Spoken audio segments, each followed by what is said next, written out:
মরণ ফাঁদ পেতে ছদ্মবেশী প্রান্তিক ও চিত্রাকে হাতে নাতে ধরে পুলিশে দিল কথা। হ্যাঁ বন্ধুরা, আমরা এমনটাই দেখতে পাবো কথা ধারাবাহিকের আগামী পর্বগুলোতে। প্রান্তিককে হাতে নাতে ধরার জন্য ফাঁদ পাতে কথা অগ্নি। কথা বলে সংবাদপত্রের শিরোনামে থাকবে প্রান্তিক বিশ্বাস এনকাউন্টারে মারা গেছে, আর এর পরে শ্মশানে ওই প্রান্তিক ঠিক আসবে, আর তখনই আমরা প্রান্তিককে হাতে নাতে ধরবো।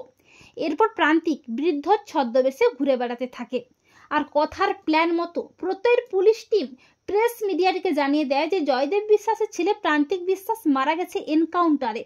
এরপর চায়ের দোকানে টিভিতে যখন নিউজটা দেখাচ্ছে, তখন প্রান্তিকও নিউজটা দেখতে পায়। চমকে ওঠে প্রান্তিক।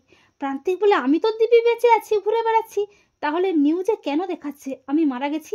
প্রান্তিক বলে, ঠিক আছে, আমিও শ্মশানে যাব আমার শেষকৃত্যে, দেখি আমার বডি। অপরদিকে চিত্রাও টিভিতে নিউজটা দেখে চমকে ওঠে। চিত্রা বলে, প্রান্তিক মারা গেল? চিত্রা বলে, প্রান্তিকের শেষকৃত্যে আমি যাব না, তা কি করে হয়, আমিও যাব শ্মশানে।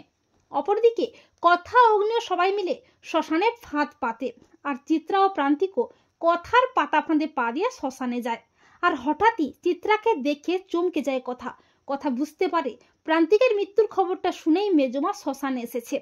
এরপর চিত্রা হঠাৎই ছদ্মবেশী প্রান্তিককে দেখে চিনতে পারে। চিত্রা বলে, প্রান্তিক তুমি বেঁচে আছো, তার মানে সবটাই কথাগুলির প্ল্যান। এরপর হঠাৎই কথা দেখতে পায় চিত্রা একজন বৃদ্ধ লোকের সাথে কথা বলছে। এরপর কথা অগ্নি সবাই বুঝতে পারে ওই বৃদ্ধ লোকটি আসলে প্রান্তিক। এরপর অগ্নি প্রান্তিককে হাতে নাতে ধরে বেদম ধোলাই দেয়, আর চিত্রা তো প্রচন্ড ভয় পেয়ে যায়।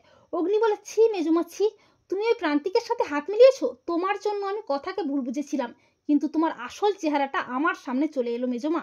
তোমাকে আর ওই প্রান্তিককে এবার আমি পুলিশে দেবই। তো বন্ধুরা, তোমরা এটাই চাও তো যে ফাঁদ পেতেই যেন ছদ্মবেশী প্রান্তিক ও চিত্রাকে পুলিশে দেয় অগ্নি? কমেন্ট করে এক্ষুনি জানিয়ে দাও তোমাদের মতামতটি।